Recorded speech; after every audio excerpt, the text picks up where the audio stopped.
மனுக்குலம் பாவத்திலிருந்து மீட்படைய தன்னை ஒரே பலியாக ஒப்பு கொடுத்த இயேசு கிறிஸ்துவின் நாமத்தில் வாழ்த்துக்கள். சங்கீதம் 119 அதிகாரம் 161 வசனத்திலிருந்து 168 வசனம் வரையிலும் சங்கீதத்தின் ஆசிரியர் சொல்லுகிற காரியங்களை நாம் கவனித்து பார்த்தால், பிரபுக்கள் காரணமில்லாமல் என்னை துன்பப்படுத்தினார்கள், ஆனாலும் என் இருதயம் உமது வசனத்திற்கே பயப்படுகிறது. மிகுந்த கொள்ளை உடைமைகளை கண்டுபிடிக்கிறவன் மகிழ்கிறது போல நான் உமது வார்த்தையின் பேரில் மகிழ்கிறேன். பொய்யை பகைத்து அருவருக்கிறேன், உம்முடைய வேதத்தையோ நேசிக்கிறேன். உமது நீதி நியாயங்களின் நிமித்தம் ஒரு நாளில் 7 தரம் உம்மை துதிக்கிறேன். உம்முடைய வேதத்தை நேசிக்கிறவர்களுக்கு மிகுந்த சமாதானம் உண்டு, அவர்களுக்கு இடரல் இல்லை என்று சொல்லி இந்த வசனங்களை அவர் வரிசையாக அவர் பட்டியலிடுகிறதை பார்க்கிறோம். பிரபுக்கள் காரணமில்லாமல் என்னை துன்பப்படுத்தினாலும், அதாவது சவுல் தாவீதை காரணமில்லாமல் விரட்டி சென்று துன்பப்படுத்தினாலும், அவன் கைகளிலே சவுல் ஒப்பு கொடுக்கப்பட்டாலும் கூட தாவீது ஆண்டவருடைய வசனத்திற்கு பயப்பட்டபடியினால் எந்த ஒரு காரியத்தையும் திரும்ப செய்யாதபடி தன்னுடைய கைகளை விலக்கி கொண்டதை நாம் 1 சாமுவேல் 24 அதிகாரம் 11 வசனத்தில் பார்க்கிறோம். மிகுந்த கொள்ளையுடைமைகளை கண்டுபிடிக்கிறவன் மகிழ்கிறது போல நான் உமது வார்த்தைகளின் பேரில் மகிழ்கிறேன். பிரபுக்கள் காரணமில்லாமல் துன்பப்படுத்தினாலும் உடைய வசனம் எனக்கு போதும் என்று சொல்லுகிறார். மிகுந்த ஒரு பொக்கிஷம், எனக்கு ஒரு புதையல் கிடைத்தாலும் கூட அந்த நாட்களிலே அவர்கள் தாவீதினுடைய கூட இருந்தவர்கள், அவனுடைய பொருட்கள், அவனுடைய குடும்பத்தார் எல்லாரையும் அவர்கள் பிடித்து கொண்டு போய் இரவிலே அவர்கள் அத்தனையாக குடித்து வெறித்து எல்லாரும் மகிழ்ந்தார்கள் கொள்ளையுடைமை நிமித்தமாக. ஆதி நாட்களிலே ஒரு யுத்தத்திலே அவர்கள் வெற்றி பெற்றால் கிடைக்கிற எல்லா கொள்ளை உடைமைகளையும் அவர்கள் கொண்டு போய் அவர்கள் மகிழ்கிறது போல எனக்கு அவைகள் எல்லாவற்றை பார்க்கிலும் அது வார்த்தையின் பேரில் தான் எனக்கு அத்தனையாக ஒரு மகிழ்ச்சி இருக்கிறது என்று இங்கே அவர் சொல்லுகிறதை பார்க்கிறோம். பொய்யை பகைத்து அருவருக்கிறேன், உம்முடைய வேதத்தையோ நான் நேசிக்கிறேன் என்று சொல்லுகிறார். பொய்யான ஒரு வாழ்க்கை, சிற்றின்ப வாழ்க்கையை நான் அருவருத்து கர்த்தருடைய வேதத்தை நேசித்து பேரின்பத்தை நேசித்து நான் வாழுவேன் என்று சொல்லி இங்கே அவர் அடுத்ததாக சொல்லுகிறதை நாம் பார்க்கிறோம். அதற்கு பின்பாக சொல்லுகிறார், உமது நீதி நியாயங்களெல்லாம் ஒரு நாளில் 7 தரம் துதிக்கிறேன் என்று சொல்லுகிறார். இது ஆவிக்குரிய அல்லது ஆன்மீக மொழிமையை பூரணத்தை குறிக்கக்கூடியதாக இருக்கிறது. 7 தடவை என்பது 7 தடவை என்று பொருள்படாமல் எப்பொழுதும் கர்த்தரை துதிக்கிறேன்.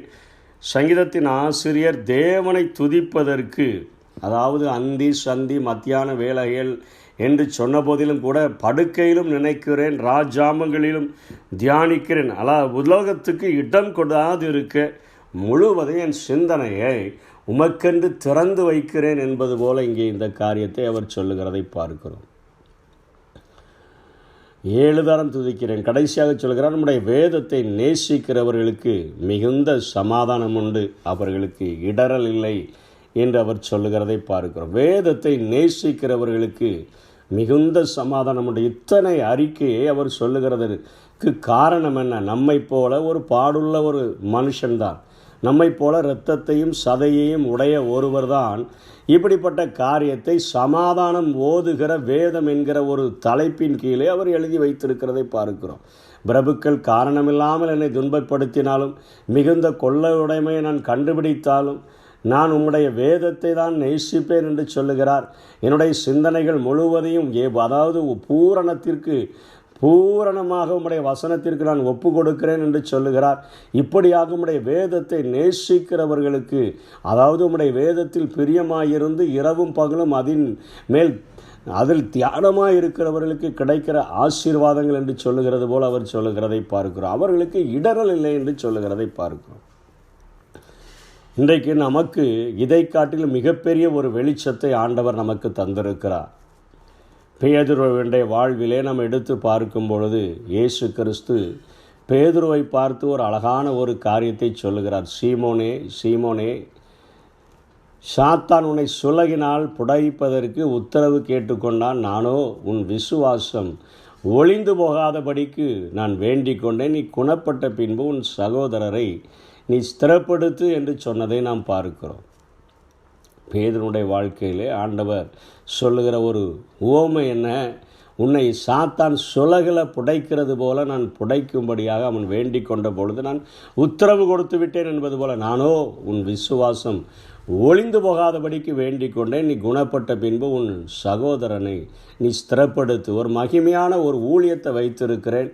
அதற்கு முன்பாக உனக்கு இப்படிப்பட்ட ஒரு காரியங்கள் உன் வாழ்விலே அவைகள் நிறைவேறக்கூடியதாக இருக்கிறது. ஒரு சுலகிலே ஒரு பொருட்களை, ஒரு கோதுமையோ மற்ற காரியங்களையோ புடைக்கும் பொழுது அவர்கள் அடுக்கடுக்காக அந்த சுலகை ஆட்டுகிறது போல தொடர்ச்சியாக ஒரு அலைக்கு ஒன்றன் பின் ஒன்றாக வருகிறது போல உன் வாழ்விலே தொடர்ச்சியாக உனக்கு பிரச்சனைகள் வரும். அதாவது அன்று இரவிலே இயேசு தாமே காட்டி கொடுக்கப்பட்ட அந்த இரவிலே ஒருத்தர் கேட்கிறார்கள், நீ தான் அவனோடு கூட இருந்தவர் அல்லவா என்று கேட்கும் பொழுது மறுதளிக்கிறான். ரெண்டாவது கேட்கிறார்கள், மூன்றாவது அடுக்கடுக்காக ஒருத்தர் தான் கேட்டுட்டு அதோடு விட்டுட்டாங்க, இல்லைன்னு சொல்லிட்டோம் அப்படின்னா மூணாவது ஆள் கேட்கும்போது சபிக்கவும் சத்தியம் பண்ணவும் தொடங்கின அங்கேயோ பேதுருவை பார்த்து ஆண்டவர் சொல்லுகிறார், உன்னை சுலகினால் உன்னுடைய வாழ்க்கையிலே தொடர்ச்சியான பிரச்சனைகள் வரும். ஏனென்று சொன்னால் உன்னை முழுமையாக எப்படி நம் கோதுமை மணியையோ அல்லது நாம் புடைக்கிற பொருட்களில் இருக்கக்கூடிய அழுக்கு நீங்குகிற வரையிலும், அதனுடைய மற்ற காரியங்கள் தேவையற்ற காரியங்கள் நீங்குகிற வரையிலும் எப்படி அதை திரும்ப திரும்ப திரும்ப திரும்ப புடைக்கிறோமோ அதே போல சாத்தா உன்னை புடைக்கும்போது நீ சரியாயிருவ. நான் உன் விசுவாசம் மாத்திரம் ஒளிந்து போகாதபடி, தொடர்ச்சியான பிரச்சனைகளின் நிமித்தமாக உன் விசுவாசம் ஒளிந்து போகாதபடிக்கு நான் வேண்டிக் கொண்டேன். நீ குணப்பட்ட பின்பு உன் சகோதரனை ஸ்திரப்படுத்து. இப்படிப்பட்ட பேதுரு தான் எழுந்து நின்று அவர் பிரசங்கிக்குகிற பொழுது 3000 ஜனங்கள், 5000 ஜனங்கள், திரளான ஜனங்கள் சபையில் சேர்க்கப்பட்டார்கள்.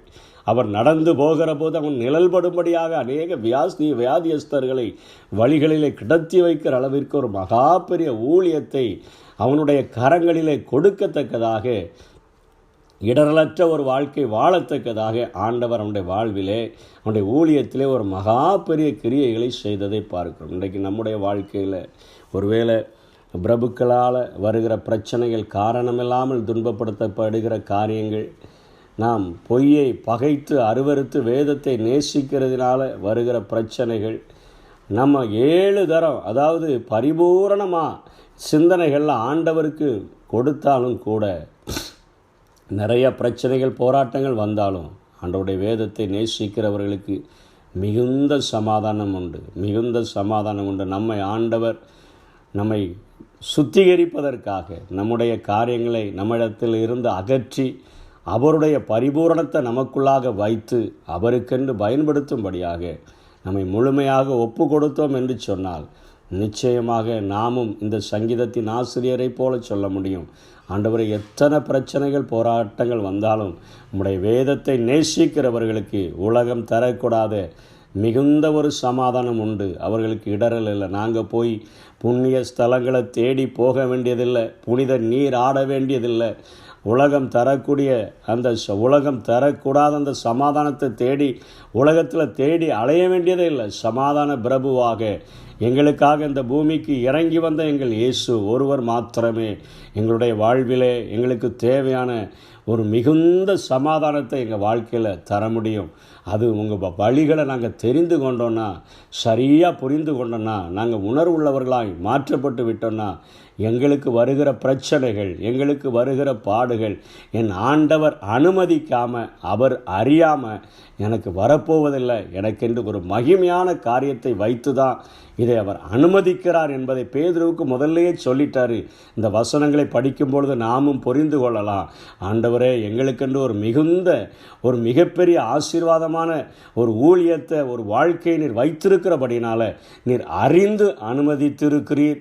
உண்மை அறியாமல் எங்கள் வாழ்க்கையில் ஒன்றும் நடக்கலை அப்படிங்கிற ஒரே ஒரு எண்ணம் மாத்திரம் நம்முடைய சிந்தனை முழுவதையும் நிறைத்து விட்டால், இந்த சங்கீதத்தின் ஆசிரியர் சொல்லுகிறது போல எங்களுடைய வாழ்க்கையில் உம்முடைய வேதத்தை நேசிக்கிற எங்களுக்கு, வசனத்தை நேசிக்கிற எங்களுக்கு, உம்முடைய வார்த்தைகளை நேசிக்கிற எங்களுக்கு மிகுந்த சமாதானம் உண்டு என்று சொல்ல முடியும்.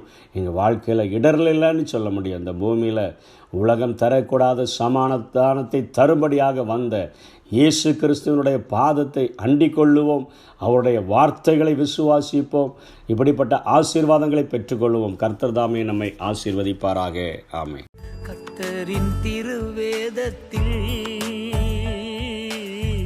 இன்பம் தினம் காண்பே, இரவு பகல் எப்போதும் தியானம் செய்திடுவே. நான் இரவு பகல் எப்போதும் தியானம் செய்திடுவே. எப்போதும் பசுமை தப்பாமல் கனிகள், எப்போதும் பசுமை தப்பாமல் கனிகள்.